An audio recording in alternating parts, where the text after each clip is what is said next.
Halo teman-teman, hari ini gua mau ngebahas sebuah negara, Zimbabwe. Ya kita udah nggak heran lagi ya, bawa duit 100 triliun aja itu kita nggak bisa buat beli telur di sana. Tapi yang mungkin kalian nggak tahu, Zimbabwe ini sempat dijuluki the bread basket of Africa. Fun fact ya, dulu mata uang Zimbabwe itu pernah lebih mahal dari US dollar, bayangin. Tapi hancur lebur ketika inflasinya menembus 79,6 miliar persen. Wow. Banyak yang ngira krisis ini cuma gara-gara bank sentral mereka asal cetak uang. Not really. Setelah gua riset, ternyata jantung dari kehancuran ekonomi Zimbabwe berasal dari satu blunder fatal. Kebijakan reforma agraria. Kok bisa? So let's dive in.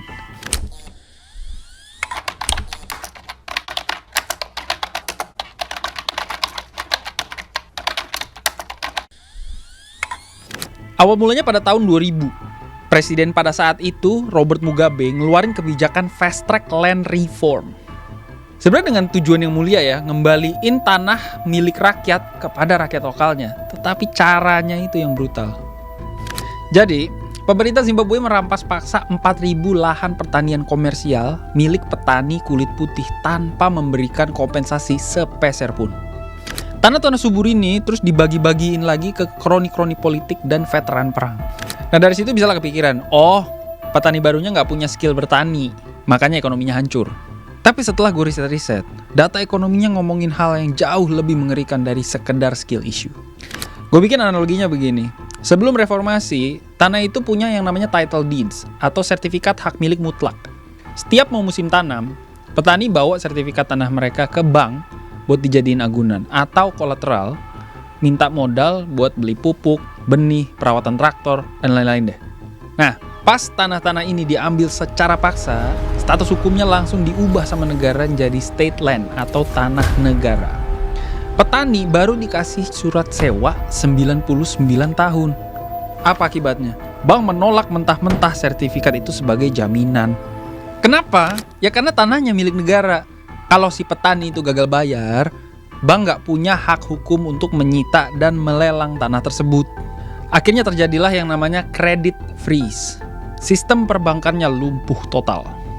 Alhasil, berhektar-hektar tanah yang subur tadi berubah menjadi apa yang disebut ekonom Hernando de Soto sebagai dead capital atau modal mati. Tanah nggak bisa dijaminkan, nggak ada modal buat kerja, produksi pangan hancur lebur, ekspor mati total. The bread basket of Africa kehilangan sumber pendapatannya.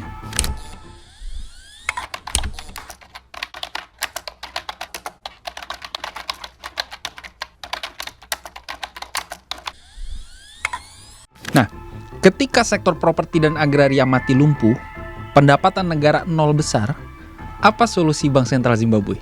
Mereka pilih jalan pintas yang paling sesat.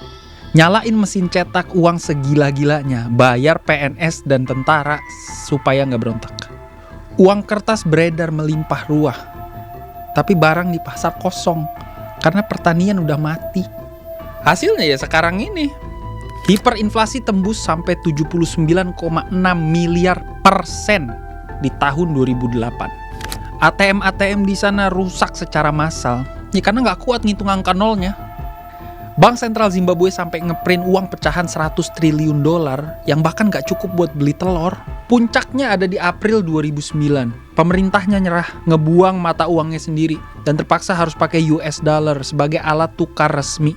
Melihat Zimbabwe tumbang, mungkin kita bisa langsung bersyukur kita tinggal di Indonesia ya. Karena secara hukum, dari konsep reforma agrarianya aja kita udah kebalikan dari blunder Zimbabwe. Kalau Mugabe merampas hak milik dan menjadikannya aset mati, di Indonesia, lewat program reforma agrarianya Bank Tanah, fokusnya justru malah melegalkan tanah rakyat.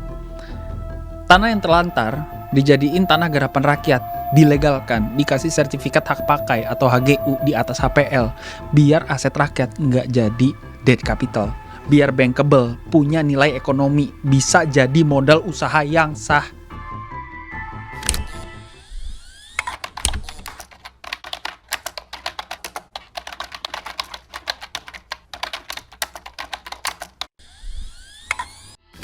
Nah, kalau yang mau tahu soal detail reforma agraria, gue udah ngobrol bareng pakarnya di podcast gue. Linknya gue taruh di deskripsi.